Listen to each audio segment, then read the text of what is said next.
Child's Play 3 is a film that came out in 1991, just 1 year after the sequel. Boy, they really couldn't wait to make another one, huh? This film is directed by Jack Bender, and even though this came out 1 year after the second one, the premise takes place 8 years later.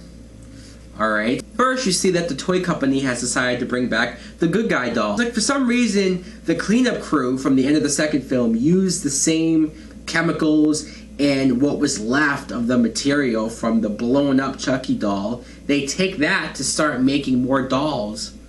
Fucking why? Why? Because then you see that Charles Lee Ray's blood, now being mixed in, is in the brand new doll that they have. So what does Chucky do now? Of course he goes to look for Andy once again, but Andy's now 16 years old, he's in military school. Left,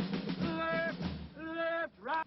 You are without a doubt the most pathetic thing I have ever seen. So Chucky goes there and starts raising hell. Now, Child's Play 3, I don't hate this movie, I don't, but it's not very good either. I mean, when you see at the beginning, the boss of the toy factory, Mr. Sullivan, he's such an asshole, really. When you see him say that, oh, you know what, no one remembers that Andy kid or his story, I'm going to bring back the good guy dolls just because it makes money. And I know most businesses are like that. I'm sure most bosses are like that. But still, just seeing him, I'm like, you're an asshole. And when Chucky comes back to kill him, I thought it was funny, especially because he strangled him with a yo-yo, even though Chucky almost ruined it by saying, don't fuck with the Chuck. I really gotta get out of this bind. And then when you find out that Chucky wants to find Andy again to put his soul into his body, I'm like, well, why? Didn't we already establish in the first two movies that he waited too long, it was too late, and he was stuck in this doll body forever? Until even Chucky realizes later on that, oh, this is a new doll body, so now he can move his sights to another kid that's in the military camp, this kid Tyler. I got some fresh meat lined up and I'm not gonna let you spoil it. And Tyler, I didn't really care for this kid. Granted, he's a little kid, so he's gonna be naive and a little dumb, but I just, for some reason, didn't really care about it. And it didn't help because since this kid is black, Chucky stops and realizes when he's going to go into his body that... Just think, Chucky's gonna be broke. What the fuck, Brad Dourif? Why are you reading these horrible lines that they have for you? And that's another thing. This movie's written by Don Mancini, who's the same writer of the first two films, but you can hardly tell. I mean, I know Tom Holland, the director of the first film, drastically changed the script, so maybe that's what's going on. Maybe that's why the first film was so good. But when you get to especially the third one, the jokes for Chucky are so dumb and corny and just don't really work at all. Wrong again. Win. And even Brad Dourif doesn't seem as into it. I mean, yeah, he's trying, but still, you can tell he's not as into it as he was in the first and especially second film. And then on to Andy, who, like I said, is now older. He's 16. I still don't get why they set this so far in the future. I mean, it came 1 year after the second film, and I don't really know if I care for Andy now being 16. Especially when you find out that ever since the second film, he's been from foster home to foster home. He never found a family. His mom is still locked away for now, what, 8 years? That's bullshit. I almost would have rather of them just killed her off. No, your dad, he killed you. I'm new and improved. I guess Chucky does kill more people here than he did before, but I like how when he first goes to kill this guy, this colonel, he goes to lunge at him, and the guy, he's older, so he freaks out and has a heart attack and actually dies from the heart attack before Chucky can even kill him. And even Chucky's like, what the fuck? At Kent, we take bedwetters and turn them into men. But then there's a scene where the school's military Barbara finds the Chucky doll, and he goes to shave the doll's head. Why?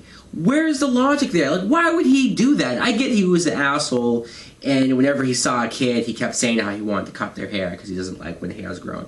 But when you find a doll, are you really going to do that? It's so stupid. I'm trying to think of what's worse. That or when the foster parents who adopted Andy had a good guy doll for him after they knew that Andy had this traumatic experience with a good guy doll. Next. I don't know, they're probably at a dead heat because, especially after that, Andy's roommate, this guy Whitehurst, he sees that Chucky killed the Barbara. He runs out and he just pretends like nothing happened. I'm sitting there like, really? You just saw this fucking doll kill someone and you're not going to tell anyone? You're just going to pretend like nothing happened. And I didn't like him until, well, later on, he did make up for it. You had this asshole, Colonel Sheldon, who, like I said, was just an asshole. He was a douchebag and a constant yelling and making people shine his shoes. I'm like, this is a military school. Where are all the adults? They don't see how he's treating them? And I get it, oh, bullies act like that behind adults' backs, but still, not once have they ever seen the way he does and want to rectify that. Does this look like a gun to you, Barkley? It's a rifle! But even though I didn't like that character, I didn't mind the actor who played Colonel Sheldon. He was pretty decent. And this other girl, Kristen De Silva, she's played by this actress Perry Reeves, and I liked her. Her introduction scene just showed how strong, how funny, and how brave she was when she told Sheldon to go fuck himself. And she's probably my favorite character, but the scene when her and her friend find the Chucky doll and she starts putting lipstick over him, I was like, why is she doing that? Like, her character just doesn't seem like she would do that.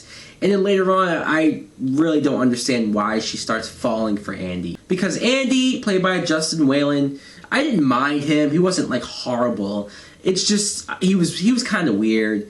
And again, I don't really care for him being older now. Andy, how you grow. And then towards the end of the film, when Chucky takes Kristen hostage and for ransom, I was like, okay, this is kind of stupid. And it's really silly to see Chucky negotiating with these people.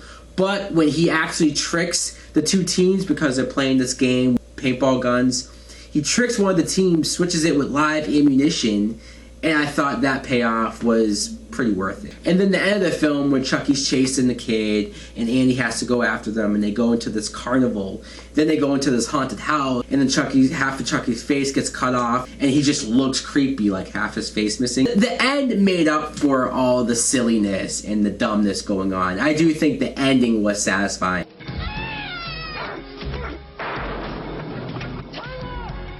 So Child's Play 3, I know it sounded like I didn't like this film. I know it sounded like I damn near ranted on this film. I don't hate it. I do like some stuff in it. I guess just overall, I didn't care for the 8 years later thing, Andy being older, Chucky going after this new Tyler kid. And most of Chucky's jokes didn't work, but there were some decent kills. The ending was satisfying. Like I said, there's some stuff in this film that I like enough to, I guess, give it a pass. So guys, let me know in the comments below what you think of Child's Play 3. As always, thanks for watching. Like and subscribe. See ya! Child's Play 3. Look who's stalking. A haircut ain't regulation, soldier. Regulate this.